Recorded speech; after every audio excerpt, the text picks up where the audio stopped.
Dito na arrival sa Mayor Hilarion A. Ramiro Senior Medical Center ang usa ka 55 anyos nga lalaki human nahulog sa atabay sa Purok 2 Barangay Tabid ning Dakbayan kagahapon.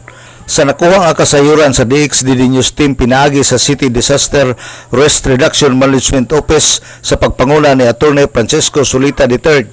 Ang biktima na ila nga si Juji Perez, 55 anyos ang panuigon, ulitaog lumulupyo sa nasangpit nga lugar. Nasayran nga ang biktima mihimo kini paglima sa maong atabay nga adunay gilawmon dili mo minus 30 feet ang gihabugon ug aksidente kini nga nahagbong mga alauna ang takna sa kahaponon kagahapon. Human na sayri ang maong hitabo dali nga miresponde ang City Disaster Risk Reduction Management Office ug ang Bureau of Fire Protection. Human nakuha ang biktima gikan sa atabay dali usab nga gidala sa Mayor Hilarion A. Ramiro Senior Medical Center apan gideklara nga dead on arrival sa attending physician nga si Dr. Judith Aman sa Mars Medical Center.